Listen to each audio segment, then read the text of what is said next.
Salve família vascaína, mais um vídeo aqui do canal que eu não estou botando na minha cara. Se você está aqui pela primeira vez, não perde tempo não, vai lá embaixo, clica no botão para se inscrever no canal, ativa o sininho das notificações, dá o like no vídeo, compartilha com seus amigos, porque afinal de contas, como sempre falo aqui, vascaíno ajuda vascaíno, beleza? Então galera, vamos seguir aqui com esse vídeo aqui, que é um áudio, né, da entrevista do nosso presidente Levenciano.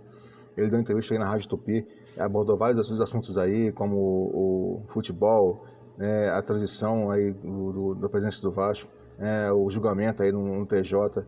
Então, vamos ouvir aí, né, o que ele disse aí na Rádio Tupi. É muito importante que todos estejam atentos a essa situação, né, e para o Vasco sair dessa situação difícil, beleza? Então segue aí nosso presidente Levenciano, tá? Segue aí até o final do vídeo a entrevista com o Levenciano na Rádio Tupi, beleza? Ano, ele que ganhou o pleito do dia 7 de novembro, ele ainda há pouco fez uma conclamação pública. Antes de até dar boa noite a ele, vou ler aqui essa conclamação pública. O Vasco segue em uma situação delicada e precisa do esforço de todos os vascaínos. A luta política engrandece a democracia, mas uma trégua se faz urgente em favor do bem maior da instituição. Por isso, declaro que acatarei o resultado do julgamento do dia 17 de dezembro, seja ele qual for, e não interporei qualquer recurso contra essa decisão, caso ela não me seja favorável ou ela me seja desfavorável. Conclamo todas as partes envolvidas, a saber, os senhores Roberto Monteiro, Fausto Mussa, Jorge Salgado, Alexandre Campelo e, inclusive, o Clube de Regatas Vasco da Gama, e também declarar o mesmo e assegurar que não autorizarão interposta pessoa a agir em sentido contrário. O Vasco não aguentará mais a permanência de uma batalha judicial prolongada. Corremos sério risco de um quarto rebaixamento e a responsabilidade dos agentes políticos exige que ponhamos um fim definitivo nisso. Dia 17 de dezembro estaremos com 40 dias de brigas que precisam cessar. Ganhe ou perca quem for. Espero que os senhores aceitem pelo bem do Vasco da Gama. Aguardo o posicionamento de todos. Saudações vascaínas. Luiz Roberto Levenciano. Abra a nossa entrevista, Leven, falando dessa sua conclamação. Boa noite, Leven. Boa noite, Sérgio. Boa noite, Wellington. Boa noite, ouvintes da Rádio Tupi. Boa noite.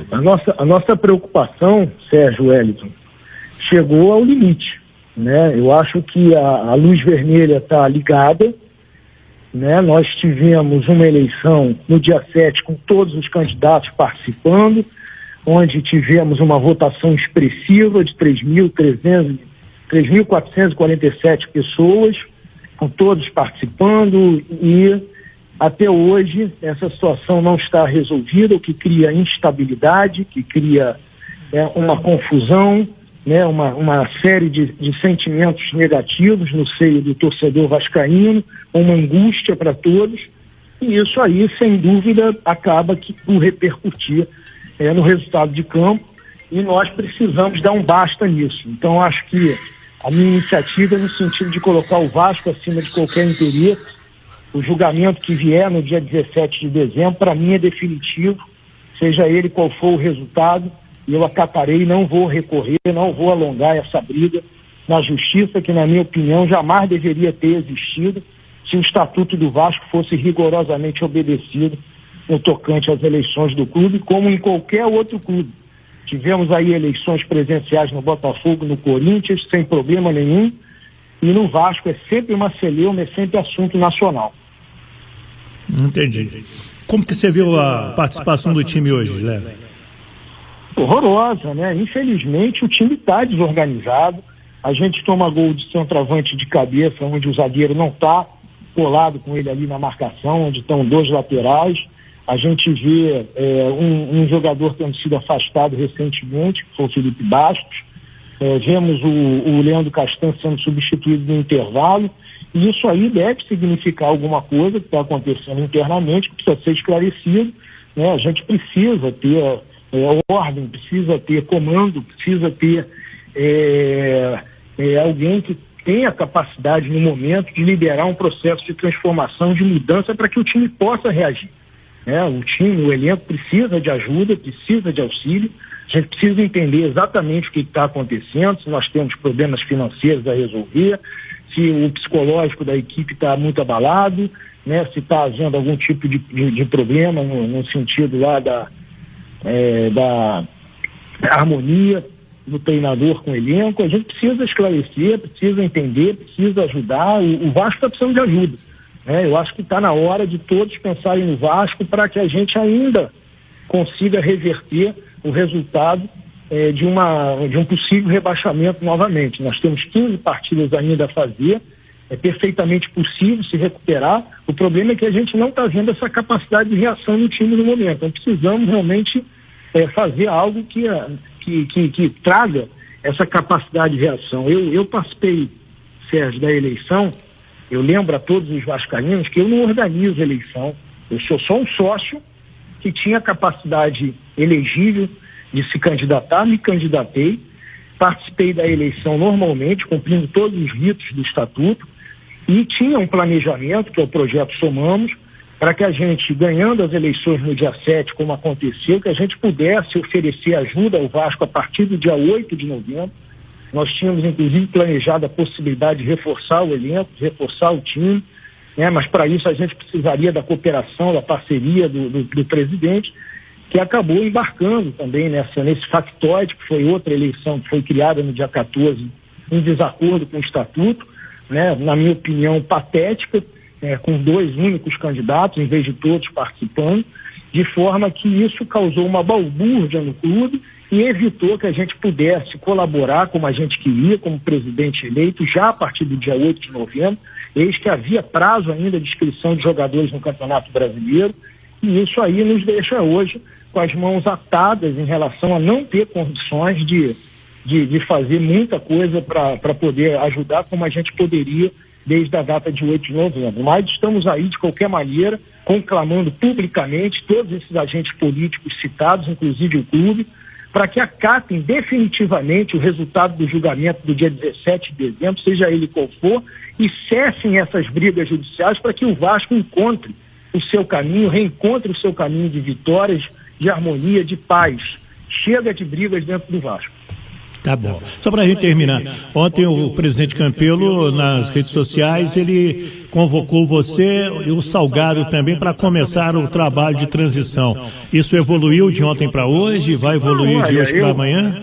Veja bem, todo o chamado do Vasco eu atendo, Wellington. Eu marquei com ele, com a minha equipe executiva, vou estar com o Augusto Tanuri, vou estar com o Luiz Paulo Rosenberg, na quarta-feira, que o nosso pessoal especializado em finanças, com o Nilton Leão, né? Marquei com o Campelo quarta-feira, 15 horas, em São Januário, mas o que o Campelo está fazendo não é uma transição exatamente. Tudo bem que o Vasco nunca fez uma transição, na verdade, né? Mas isso que ele está propondo é simplesmente nos abrir informações sobre o clube, né? Eu não vejo nenhuma razão que justifique o Jorge Salgado ser convidado para participar disso, né? Não vejo que exista legitimidade alguma, porque há uma ordem judicial em vigor, que é a única ordem judicial que está em vigor no momento, é pela eleição do dia 7 de novembro. Se isso vai se modificar no dia 17 de dezembro no julgamento, é outra história, mas hoje está em vigor uma ordem judicial que legitimou as eleições do dia 7.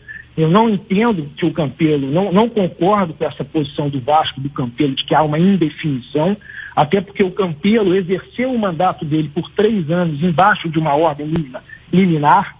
Todos devem lembrar do episódio da urna 7, da briga que teve com o Eurico em 2017, e a chapa Sempre Vasco acabou sendo a vitoriosa, né? E com uma ordem liminar que perdurou durante todo o mandato do Campelo, ou seja, o Campelo está no poder há 3 anos através de uma liminar. Então, o vento que venta lá não venta cá. A gente tem uma liminar que não está sendo respeitada. Mas tudo bem. Mais uma vez, a gente conclama a eles, então, que aceitem o julgamento do dia 17. Esse chamado do Campelo, como eu disse, ele não é exatamente uma transição, porque transição, Wellington, a pessoa que é chamada a colaborar, que é o sucessor do presidente atual, ele tem que ter a possibilidade de interagir com o elenco, de conversar com o treinador, de tentar entender o que está acontecendo, porque se não tiver isso, não tem como ajudar em coisa nenhuma, é simplesmente uma medida para inglês ver, para jogando para a torcida. Então, à medida que o Campelo abre o clube simplesmente para nos passar informações administrativas sobre a situação do Vasco, é claro que isso ajuda no nosso planejamento para o ano que vem, mas nos deixa de mãos atadas e nos impede de interagir efetivamente, eficazmente, para poder conseguir colaborar com a melhoria do desenvolvimento da performance do futebol dentro do campo no momento. Tá certo, então. Tomara que todos se entendam em prol da instituição Vasco da Gama. Levin, obrigado mais uma vez pelo seu carinho com a Super Rádio Tupi. Saudações vascaínas. Saudações vascaínas a todos os vascaínos, ouvintes da Super Rádio Tupi. Um abraço, Sérgio, Wellington, a todos os ouvintes. Boa noite. Boa noite. Então tá aí a excelente posição do Levenciano. Participação ao vivo, o Wellington leu a nota, a participação ao vivo do Levenciano. Esperamos, né, que realmente haja a partir deste momento um certo cumprimento de todos, né, e pensem nessa situação neste momento que é crítica, é quase que desesperadora, podemos dizer. A gente está manifestando